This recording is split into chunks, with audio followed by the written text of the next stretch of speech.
नमस्कार सभी को। वापिस आपका डायलॉग विद ट्राइबल अचीवर्स में स्वागत है। जैसे कि आप जानते हो कि हम हर एक एपिसोड में अलग अलग जो हमारे ट्राइबल अचीवर्स है पूरे इंडिया के, चाहे वो पॉलिटिक्स फील्ड के हो, सोशल फील्ड के हो, स्पोर्ट्समैन हो, क्राफ्ट्समैन हो, डॉक्टर्स हो, लॉयर्स हो, इंटेलेक्चुअल्स हो, उन पे अलग अलग विषयों पे अलग अलग जो हमारे प्रमुख जनजाति आदिवासियों के विषय है उस पे हम चर्चा करते हैं और ट्राई करते हैं कि उसका कुछ निराकरण निकले, ताकि हमारी जनजाति जो आबादी है पूरे इंडिया में रह रही है उनका जीवन थोड़ा और आसान हो और उन्हें रहने की और अच्छे से सहूलियत मिले। तो इस आज के एपिसोड में हम एक बहुत ही गंभीर विषय को डिस्कस करने वाले हैं, जो हमारे आदिवासी भाइयों बहनों में ज्यादातर पाई जाती है, वो है सिकल सेल।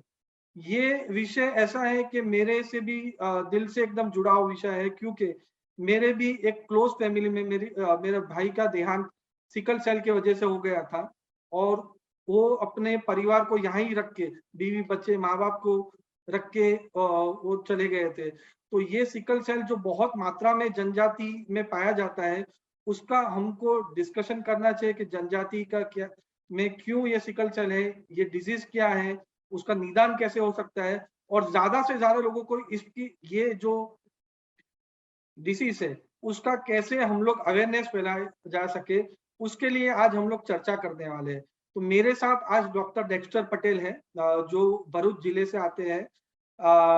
वो खुद डॉक्टरी की प्रैक्टिस भी करते हैं, साथ ही साथ लास्ट 10 साल से ये सिकल सेल अवेयरनेस पे खुद का उन्होंने एनजीओ बनाया है और बहुत ही अच्छे से पूरे साउथ गुजरात और गुजरात में सिकल सेल अवेयरनेस को वो ज्यादा से ज्यादा लोगों में फैला रहे हैं। साथ ही साथ जो भी पेशेंट्स आ रहे हैं उनके पास, उनका मुफ्त में वो निदान भी कर रहे हैं और आगे जो भी उनको सहूलियत चाहिए, एडवाइस चाहिए, गाइडेंस चाहिए, वो दे रहे हैं। तो डॉक्टर डेक्स्टर जी, आपका खूब खूब स्वागत। पहले तो थैंक यू वेरी मच धवल भाई। आपने जिस टॉपिक पे आज मेरे साथ चर्चा करने का जो एक मौका मुझे दिया है, इसीलिए मैं पहले तो आपका तहे दिल से धन्यवाद करता हूं। और एक ऐसी टॉपिक पे हम चर्चा कर रहे हैं जो ट्राइबल्स की बहुत बड़ी एक समस्या है जी। हमारे प्रधानमंत्री जी भी इसके लिए बहुत चिंतित है। एक तो कुपोषण और एक सिकल सेल, ये हमारे जो ट्राइबल्स कम्युनिटी से ट्राइबल विस्तार है, इसमें सभी को इसको जानना बहुत जरूरी है। अगर आने वाले समय में अगर हमें हमारा फ्यूचर अच्छा रखना है, तो अगर हम सिकल सेल के बारे में नहीं जानेंगे तो समझिए कि आने वाले 50 साल में शायद हमारा अस्तित्व टकाने के लिए हमें संघर्ष करना पड़ेगा।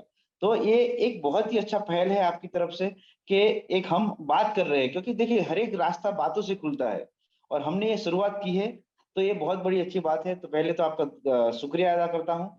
और बात करेंगे सिकल सेल की। तो दोस्तों, सिकल सेल की बात ऐसे करने जाए तो बहुत लंबी बात है, 2-3 दिन तक बात करें तो भी कम पड़ ऐसी है। और ऐसे आप अगर गूगल पे सर्च करेंगे या फिर किताबों में पढ़ेंगे तो इसमें एक छोटा सा पैराग्राफ सिकल सेल के बारे में आपको नजर पड़ेगा। मैं डॉक्टर हूँ, मेरे पढ़ने में भी बहुत ही छोटा सा आया है कि भाई सिकल, लेकिन हाँ, हमारा देश सिकल सेल के लिए बहुत सालों से लड़ रहा है। और हम ये पहली बात तो हम एक गर्व की बात करूंगा कि मैं गुजरात से हूँ और हमारे गुजरात स्टेट ने 2006 से sickle cell anaemia control programme चालू किया है, जो हमारा पहला स्टेट ऐसा है इंडिया के अंदर जिसने सिकल सेल पे ये एक अलग हेल्थ डिपार्टमेंट के एक अलग डिपार्टमेंट करके चालू किया है। और हमने बहुत मास स्क्रीनिंग किया है और हाल में पूरे देश में ये सब अच्छी तरह हो रहा है। लेकिन अभी भी कहीं ना कहीं जगह पे बहुत ज्यादा लेकिंग है, या फिर अवेयरनेस की अभाव की वजह से हमें इसके बारे में और चर्चा करने की जरूरत है। जी। तो पहले तो सिकल डॉक्टर सेल क्या डेक्स्टर है। जी, हम लोग, अगर आप हमारे दर्शकों को बता सकते हैं कि एग्जैक्टली ये सिकल सेल डिजीज क्या है और कैसे लोगों में फैल रहा है। ओके, पहले तो सिकल सेल एक आनुवंशिक खून की बीमारी है। आनुवंशिक खून की बीमारी मतलब के hereditary genetic hereditary blood disorder, यानी माता और पिता द्वारा अपने बच्चों में ये बीमारी आती है। यानी मदर और फादर दोनों को अगर ये बीमारी है तो उसके बच्चों को ये बीमारी आने वाली है। इसीलिए ये आनुवंशिक कहा जाता है और एक खून की बीमारी है, मतलब के ब्लड डिसऑर्डर है। तो ये जेनेटिक ब्लड डिसऑर्डर होने की वजह से इसकी बाह्य अपीयरेंस कुछ नहीं है, बाहर से वो दिखता नहीं है कि भाई मुझे सिकल सेल है कि नहीं है। जब तक आपका इन्वेस्टिगेशन नहीं होगा, जब तक आपकी खून की तपास नहीं होगी सिकल सेल के बारे में, तब तक आपको पता नहीं चलेगा। तो ये खून की बीमारी होने की वजह से उसको ब्लड टेस्ट करके ही आपको पता चलेगा कि आपको सिकल सेल है कि नहीं है। बाह्य एक्सप्रेस इसका अपीयरेंस नहीं है। तो पहले तो ये आनुवंशिक बीमारी और खून की बीमारी है, और खून में भी वो रक्त कण की बीमारी है, आरबीसी। हमारे शरीर में ब्लड आरबीसी, डब्ल्यूबीसी और प्लेटलेट से बनता है, और मेन काम है आरबीसी का। और आपको थोड़ा सा बता दूं कि आरबीसी का अपने शरीर में काम क्या है। आरबीसी का अपने शरीर में काम है ऑक्सीजन का ले जाना और कार्बन डाइऑक्साइड को बाहर निकालना। मतलब कि अगर आप सोच लीजिए कि हमारा 2 मिनट के नाक बंद कर दे और आपको सांस लेने के लिए तकलीफ हो जाए, 1 मिनट के लिए आपका नाक बंद कर देंगे तो आप सांस नहीं ले पाएंगे और आपको अंदर से घबराहट चालू हो जाएगी, सफोकेशन होगा। ऐसा ही जब ये आरबीसी पे इफेक्ट होता है तो हमारे शरीर में जो ऑक्सीजन का जो ले जाने के काम है वो कम हो जाता है। इसीलिए वहां जहाँ ऑक्सीजन नहीं मिलती वहां पे एक जबरदस्त पेन, इंफ्लेमेशन और पेन की एक जो पूरी कैटेगरीज है वो चालू होती है। इसके वजह से इसका पूरा सिम्टम आता है। ये मेडिकल टर्मिनोलॉजी है, मैं आपको बहुत ज्यादा नहीं बताऊंगा, लेकिन एक ओवरऑल रिव्यू आपको दे रहा हूँ कि भाई क्यों ऐसा होता है। इसीलिए आरबीसी के अंदर हीमोग्लोबिन के अंदर जो प्रॉब्लम होता है इसकी वजह से होता है। और हमारा आरबीसी राउंड राउंड और फ्लेक्सिबल होता है, लेकिन जब ये सिकलिंग होता है, सिकल मतलब के अर्धचंद्रकाकारी दातड़, जो जी हड्डियां जिसको बोलते हैं, हाँ, तो उसकी वजह से उसका नामकरण सिकल सेल हुआ है कि राउंड राउंड आरबीसी की जगह पे वो आधा चंद्राकार हड़िया साहब का हो जाता है। इसकी वजह से इसको सिकल सेल कहते हैं। और ये रिजिड होता है और जल्दी टूट जाता है। ऐसे अपने शरीर में आरबीसी की लाइफ स्पान 120 दिन से 120 डेज। बट अगर ये इसको सिकलिंग फेज में हो जाएगा, क्राइसिस में होगा, तो उसको 25 डेज के अंदर ये एक्सपायर हो जाता है। इसीलिए इसके अंदर खून की कमी हो जाने की वजह से उसको एनीमिया कहते हैं, उसको सिकल सेल एनीमिया कहते हैं। ये इसकी एक टर्मिनोलॉजी है, इसीलिए जी थोड़ा कभी कभी हमें पता चलता है इसीलिए। जी।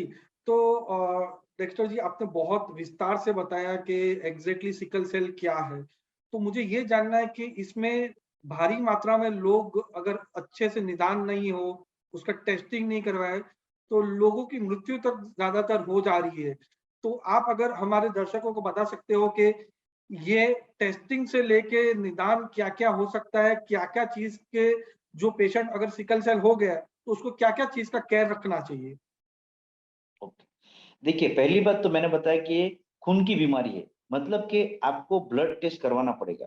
तो इस सिकल सेल के लिए 2 टाइप के टेस्ट है। एक स्क्रीनिंग टेस्ट जिसे हम टर्बिडिटी टेस्ट बोलते हैं, जो हमारे पूरे सभी जगह पे सीएससी पीएससी पे फ्री ऑफ कॉस्ट में किया जाता है। और हमारे खास करके ट्राइबल जो एरिया है, जो पूरे भारत के ट्राइबल एरिया है, खास करके हम गुजरात की बात बताऊं तो हमारे पूरे सीएससी पीएससी पे ये फ्री ऑफ कॉस्ट में होता ही है।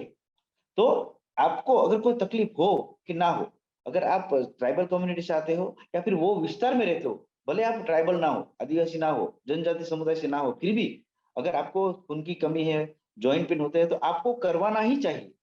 कम जी, से कम क्या होगा कि भाई आपको नहीं है वो पता चल जाएगा, लेकिन होगा तो एक, तो ऐसा नहीं है कि भाई सिर्फ अगले इनको ही ट्राइबल से उनको ही करवाना चाहिए, सभी लोगों को ये टेस्ट करवाना जरूरी है। और गवर्नमेंट में फ्री ऑफ कॉस्ट होता है ये। जी, हाँ, लेकिन कभी कभी क्या होता है कि हम सिकलिंग कर लेते हैं, तो सिकलिंग का जो पॉजिटिव आता है, इसका मतलब ऐसा है जिनका सिकलिंग टेस्ट पॉजिटिव आता है इसे स्क्रीनिंग टेस्ट कहते हैं। तो ये बताता है कि आपको सिकल सेल है, लेकिन आपको कौन से प्रकार का सिकल सेल है वो जानना भी बहुत जरूरी है। सिर्फ आप स्क्रीनिंग टेस्ट करके छोड़ दोगे तो नहीं चलेगा, क्योंकि आपको जब तक उसका टाइप नहीं पता चलेगा तब तक आपको पता नहीं चलेगा कि आपको मेडिसिन लेना है या नहीं लेना है, जी, आपको आगे क्या करना है, आपको डॉक्टर साहब को दिखाना है कि नहीं।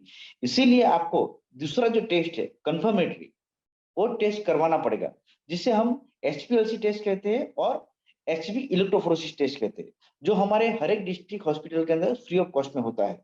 और आप प्राइवेट में भी करवा सकते हो, तो इसका कॉस्ट अराउंड 500 to 700 रुपीज के आजू बाजू है। और मैं जीवन के अंदर ये सभी टेस्ट आपको एक ही बार करवाना पड़ता है। अगर आपको सिकलिंग टेस्ट पॉजिटिव है तो आप जब तक जिंदा हो धरती पे तब तक आपका वो पॉजिटिव ही रहेगा, वो कभी नेगेटिव नहीं होगा।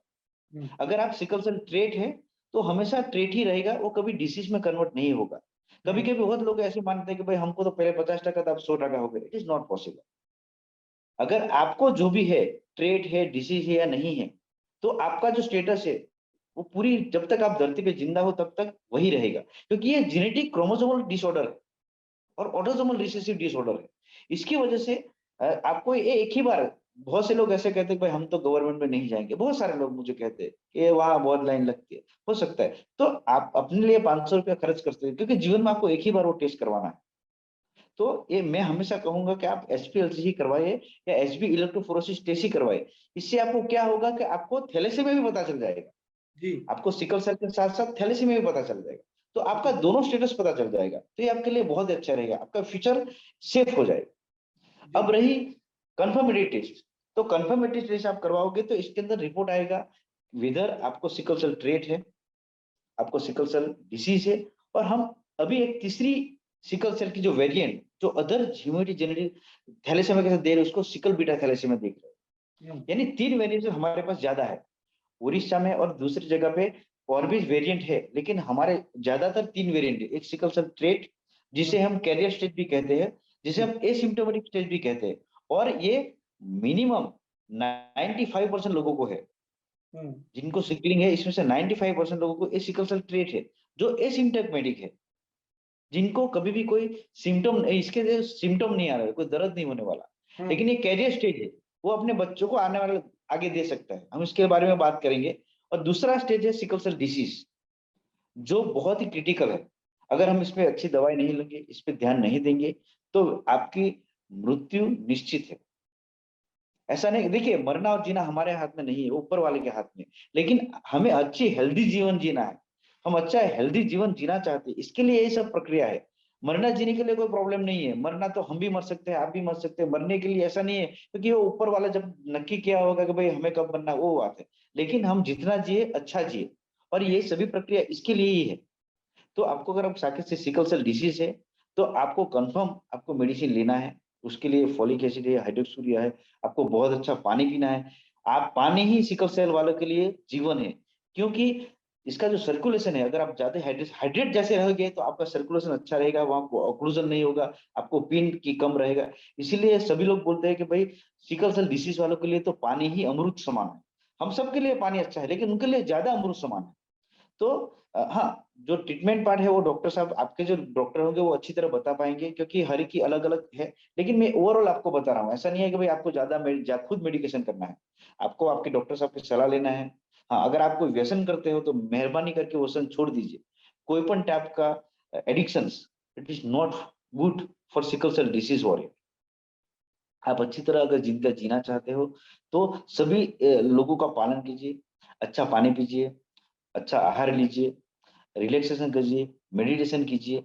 तो हाँ, और दवाई तो आपको लेनी ही है, आपके डॉक्टर के पास एवरी 3 मंथ आपको तकलीफ हो कि ना हो, जाना ही है। अगर आपको तकलीफ नहीं होगी तो भी जाना है, ताकि आपका पूरा जो बायोडाटा है वो डॉक्टर आपके बताएगा। तो सिकल सेल डिसीज वालों को मैं इतना ही कहूंगा कि आप बिल्कुल आपके डॉक्टर के पास जाइए, पानी अच्छा पीजिए, मेडिसिन लीजिए, अब बिल्कुल आपको बहुत ही अच्छा रहेगा, आप अच्छी हेल्दी लाइफ जी पाएंगे।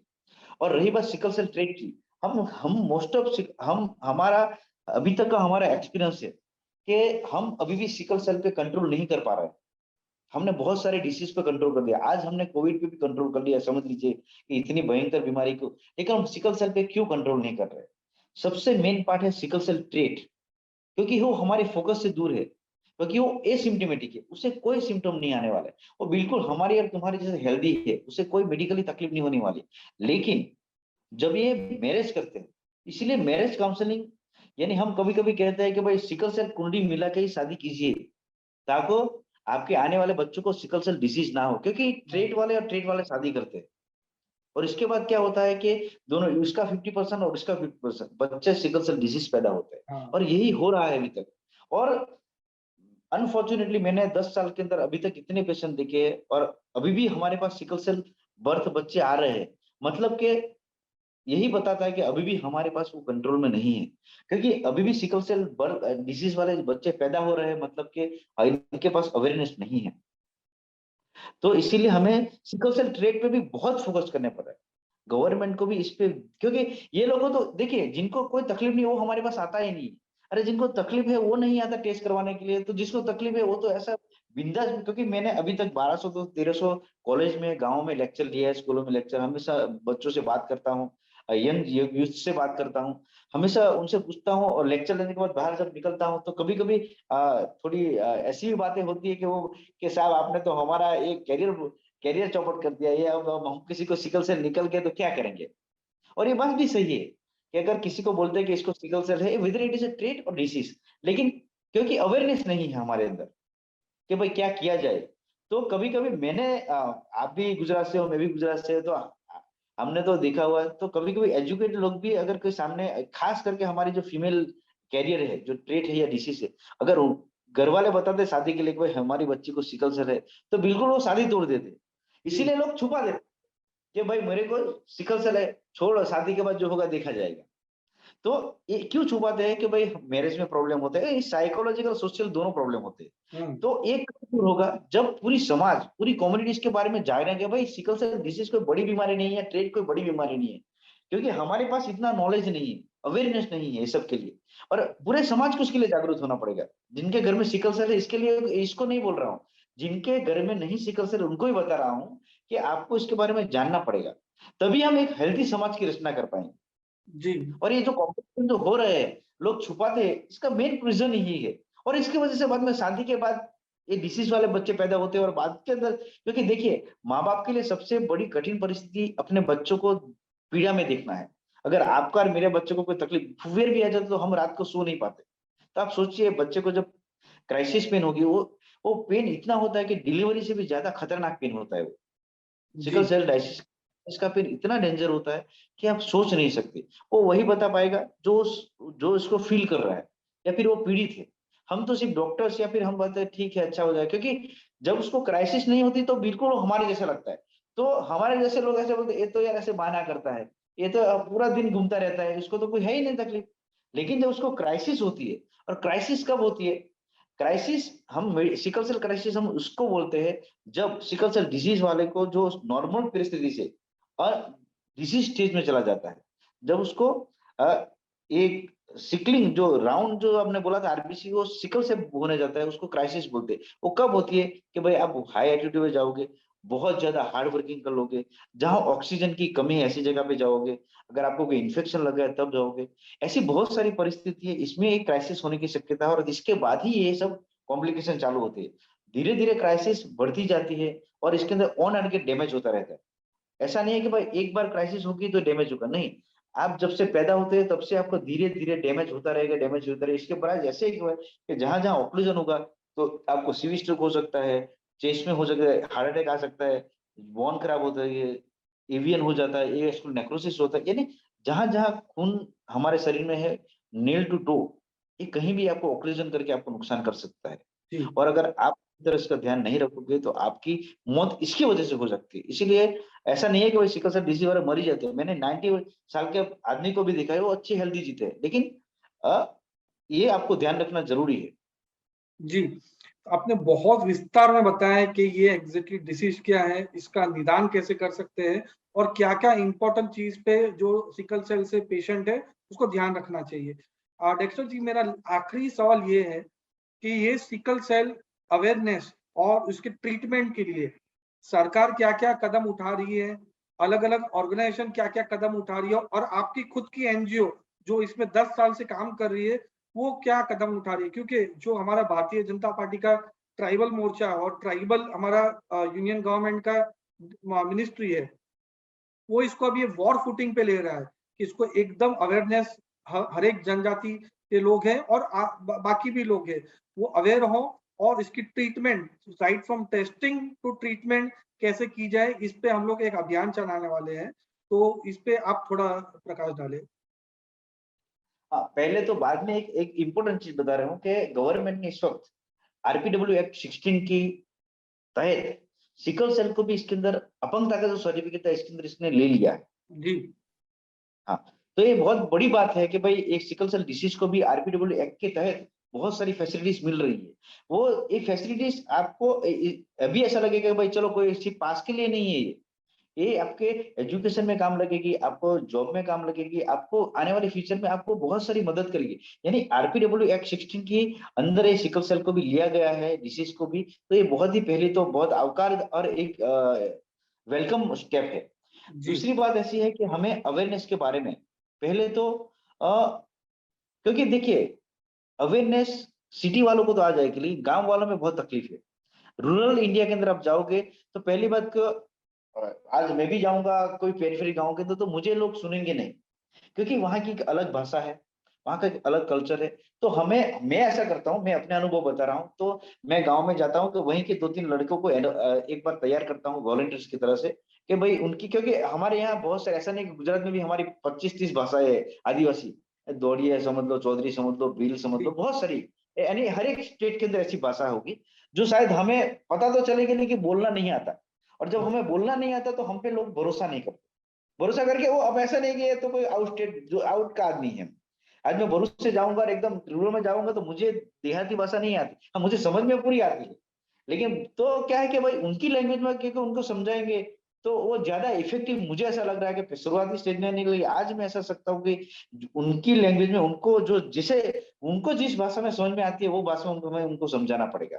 Visual it is audio, it is a visual, any type, तो वो लोग जल्दी समझेंगे। तो उनके ही लोगों के साथ हम बात करेंगे, उनके साथ उनको तैयार करेंगे, एक बार नहीं, 2 बार नहीं, 10-15 बार जाएंगे तो बिल्कुल इसकी इफेक्ट अच्छी आती है। और अभी तक मैंने ये अनुभव किया है कि हमें अगर अवेयरनेस करना है, अगर हमें स्क्रीनिंग अच्छी तरह करना है, तो हमें उनके साथ रहना पड़ेगा, उनकी लैंग्वेज समझनी पड़ेगी, और वो क्या समझते हैं, पहले तो उनकी बात हमें समझना, भाई आप क्या समझते हो, आपको क्या मालूम है, और आपको ये करवाना क्यों जरूरी है, वो तीनों चीज हमें उनको अच्छी तरह समझानी पड़ेगी। हाँ देर लगेगी कि भाई आज चले गए 100 लोगों को टेस्ट करके आगे, देखो अगर हमें सिर्फ अकेला काम पूरा करना है तो वो 2 नंबर की बात है, जी लेकिन हमें अच्छी तरह काम करना है और हमें रिजल्ट ओरिएंटेड, अगर हमें कुछ अच्छा रिजल्ट चाहिए तो हमें उसमें समय देना पड़ेगा। जी हो सकता है इसमें समय लगेगा, लेकिन अगर ये समय एक बार लगेगा तो समझ लो आपकी पूरी जिंदगी में, ये पूरे गांव में और पूरे आजू बाजू विस्तार के अंदर, ये हमें लंबे समय तक हमें काम लगने वाला है इस चीज। जी और दूसरी बात ऐसी है कि हमें सिकल सेल ट्रेट को भी साथ लेना पड़ेगा। मैंने ऐसा बोला कि भाई सिकल सेल ट्रेट को हम छोड़ देते हैं, सिर्फ डिसीज वाले को दवाई देते हैं, अवेयरनेस देते हैं, उसको बेनिफिट देते हैं, लेकिन अगर हम ट्रेट को नहीं समझाएंगे तो ये कतार बढ़ती जाएगी। जी क्योंकि सिकल सेल डिसीज वाले तो 1 और 2% ही है, 96-98% तो सिकल सेल ट्रेट वाले हैं। ठीक वाले हैं। हमारे देश में 2011 सेंसस के हिसाब से 2 करोड़ से भी ज्यादा sickle cell disease government record के हिसाब से है, हम्म और आज के हिसाब से शायद वो 3-4-5 करोड़ भी हो गए होंगे, या फिर अनडायग्नोसिस पूरे दुनिया में बहुत सारे होंगे। लेकिन हम सिकल सेल ट्रेट को जब तक नहीं रोकेंगे तब तक हम ये सिकल सेल बर्थ कंट्रोल का जो हमारा जो डेटा है वो नहीं रोक पाएंगे, क्योंकि हमें जो एसिम्प्टोमेटिक है उनको तो बताना ही पड़ेगा, उनको तो तैयार करना ही पड़ेगा। नहीं तो ये तो 1 के 2% ही है, वो 96% समझ लिए, 96% क्या कर सकते हैं। हम 2% को रोकेंगे और 96% को छोड़ देंगे खुला, तो इट इज एक टाइम बम रहता है। तो जी हमें बहुत पहले सिकल सेल ट्रेट पे काम करना पड़ेगा, और इसके लिए हमें कॉलेज में, स्कूलों में सब जाके ये अवेयरनेस चालू करना पड़ेगा, समाज को भी दिखाना पड़ेगा। तो जी एक अवेयरनेस पार्ट ये है। दूसरा मैं ऐसा चाहता हूँ कि सिकल सेल क्लिनिक हर जगह पे एटलीस्ट मंथ में या वीक में या 15 दिन में एक बार हो, ताकि जो सिकल सेल डिसीज वाले लोग हैं वो अपने एक्स्ट्रा केयर के अंदर वो एक्स्ट्रा केयर से सके। तो सिकल सेल क्लिनिक भी हर एक जगह पे, या सीएचसी भी है हमारे पास, सीएचसी भी है, बीएचसी भी है, हमारा नेटवर्क, मेडिकल नेटवर्क बहुत बड़ा है। जी तो हफ्ते में एक बार स्पेसिफिक क्लिनिक चालू करना चाहिए, ताकि वो लोग, क्योंकि इसमें क्या होता है कि सर्दी जुकाम सब आते हैं ना, तो वो लोग जाते नहीं है, या फिर कभी कभी शर्म भी आती है, जो भी है। तो हमेशा एक सिकल सेल क्लिनिक, और इसके लिए स्पेशलिस्ट अभी की डॉक्टर की जरूरत नहीं है। हाँ उनको जरूरत पड़ेगी तो हम हेमेटोलॉजिस्ट को दिखा सकते हैं, अगर डॉक्टर, क्योंकि हमारे पास क्वालिफाइड डॉक्टर है, एमबीबीएस है, सब कुछ है। तो इट इज पेरिफेरी में इतना काफी है। उनको जरूरत पड़ेगी तो हम डिस्ट्रिक्ट हॉस्पिटल में या फिर और भी कुछ हेमेटोलॉजिस्ट को दिखाना है या फिर ज्यादा इन्वेस्टिगेशन करना तो कर सकते हैं। लेकिन एवरी वीक या 15 दिन में अगर सिकल सेल क्लिनिक हर एक जगह पे चालू किया जाएगा, जहाँ पे जितने भी सिकल सेल वाले हैं वो वहां आके दवाई ले जाए, स्क्रीनिंग करवा जाए, तो एक अच्छा, और उनको भी पता चले भाई हमें हर 12-15 तारीख को जाना है, तो उनको अच्छा रहेगा, और उनको कोई तकलीफ हो तो वो हम अच्छी तरह निभा सकते हैं। जी और खास करके गायनेक में हम जो फीमेल से जो रिप्रोडक्टिव एज की फीमेल है, और उनको कभी कभी पता नहीं चलता, और हम हमारा अभी तो यहाँ क्या है, जितने भी प्रेगनेंट हैं उनको हम सिकलिंग करवाते ही है, एसपीएलसी करवाते ही है, लेकिन तब जाके उनके हस्बैंड का भी होता है। तब हमें, और हमारे पास क्या होता है कि हमें 4 महीने के अगर एमनियोसिंटोसिस करवाना है, कि भाई एमनियोसिंटोसिस मैंने प्रीनेटल डायग्नोसिस टेस्ट जो गवर्नमेंट ने फ्री ऑफ कॉस्ट किया हुआ है, लेकिन वो 4 मंथ के अंदर करवाएंगे तो उनको लीगल एमटीबी में जा सकते हैं। लेकिन हमारी ऐसी है कि हम 5, 6, 7वें महीने में डॉक्टर साहब के पास जाते हैं, हम्म बस 4-5 महीने में जाते ही नहीं। तो हमें हमारी जो आशा बहन वर्कर है, आशा वर्कर्स जो पेरिफेरी में जो पैरामेडिकल स्टाफ है, उनको एजुकेशन के लिए जबरदस्त तैयार करना पड़ेगा, पहली बात तो। क्योंकि अभी भी हमारे पास जो सिकल सेल काउंसिलर है, सिकल सेल आशा बहन है, उनके पास इतना नॉलेज नहीं है, क्योंकि उनको बहुत सारे दूसरे भी काम करने पड़ते हैं। ऐसा नहीं है कि भाई सिर्फ अकेले सिकल सेल का, बहुत सारे प्रोग्राम चलते रहते हैं, तो वो उस दूसरे में भी बिजी रहते हैं। लेकिन हमारे पास जो सिकल सेल काउंसिलर है, जो हमारी आशा बहन है, क्योंकि वो उनके साथ डायरेक्ट टच में है। मैं एज ए डॉक्टर बीएससी का, तो मेरे पास पेशेंट आएंगे उनको ही देखूंगा, मैं घर घर या गाँव गाँव जाने वाला नहीं हूँ। घर घर गाँव गाँव कौन जाता है? आशा बहन है, सिकल सेल काउंसिलर, वही लोग जाते हैं। तो हमें उनकी पहले तो जबरदस्त तैयारी करनी पड़ेगी। जी अगर वो तैयार हो जाएंगे तो बहुत सारी जंग हम जीत पाएंगे। जी तो अवेयरनेस के लिए ऐसे तो धवल भाई बहुत सारी चीजें ऐसी है जिस शायद हम बात करें तो 2-3-5 घंटे लग सकेंगे, लेकिन हमारे पास समय भी कम है। इसलिए जो थोड़ा मैं आपको जो बता पा रहा हूँ, जो मेरा अनुभव है वही बता रहा हूँ कि भाई, वरना बहुत लंबी चर्चा हो सकती है इसके अंदर और कर सकते हैं। लेकिन ये सब चीजें ऐसी है जिसपे शायद हम फोकस करें तो हम अच्छा परिणाम, अच्छा अचीवमेंट कर सकते हैं। जी। तो डेक्स्टर जी, जैसे हम बता रहे थे कि इसको हमारी पार्टी और हमारी सरकार नेक्स्ट मंथ से एकदम वॉर फुटिंग लेवल पे पूरे इंडिया में चलाने वाली है, ड्राइव स्पेशल मिशन के तौर पे, कि सिकल सेल अवेयरनेस और उसका निदान।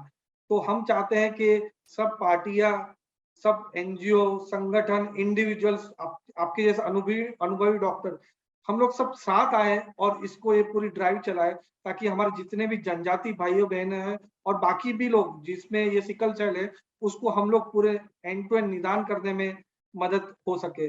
और हम चाहते हैं कि आप भी हमारे साथ ये ड्राइव में पूरी तौर से जुड़े, और ताकि आपका जो एक्सपीरियंस है ये फील्ड में, एकदम वास्ट एक्सपीरियंस, उसका हम सबको बेनिफिट मिल सके। बिल्कुल धवल भाई, मैं अपने आप को खुद किस्मत समझूंगा कि शायद हम सिकल सेल की जंग के अंदर हम भी आपके साथ खड़े हुए, और मैं सभी जो भारत देश में जितने भी लोग काम कर रहे हैं, वो कोई भी एनजीओ हो, कोई भी हो, सभी मिलके करेंगे। क्योंकि देखिए, जी ये एक अकेली सरकार का काम नहीं है, ये हमारी पूरी सामाजिक जवाबदारी है, हम सभी लोगों की जिम्मेदारी है कि हम सभी लोग एफर्ट्स करें, और जी एफर्ट से हम किसी की जिंदगी बदल सके। क्योंकि देखिए, सिकल सेल जिनके फैमिली में है, वो पूरी फाइनेंशियली, साइकोलॉजिकली, सोशली बहुत ही परेशान हो, और हमसे सबसे बड़ी दिक्कत ये है कि इन लोगों में जो बेचारे गरीब है, अनएजुकेटेड है, तो जी हमें ही उनको समझाना पड़ेगा, वो सामने से नहीं आने वाले। तो हमें उनके घर जाना पड़ेगा, वो हमारे घर नहीं आने वाले हैं। धन्यवाद। तो हम सभी मिलके अगर अच्छे एफर्ट्स करेंगे तो आने वाले समय में हम अच्छे भारत का, तंदुरुस्त भारत का जो हमारा निर्माण करना है, उसके लिए हम बिल्कुल कॉन्ट्रीब्यूट करेंगे। और हम आपके साथ हैं। आप जब भी हम आपका अगर कुछ मदद कर पाएंगे तो इट इज माई प्लेजर। और आपने जो मुझे इस मौका दिया, इसके लिए मैं आपका बहुत बहुत आभारी हूँ। बहुत बहुत आभार आपका जुड़ने के लिए। उम्मीद करते हैं आगे भी हम लोग इस विषय पे चर्चा करते रहेंगे। बिल्कुल। बिल्कुल। Thank thank you you. Very much. धन्यवाद। Thank you. धन्यवाद।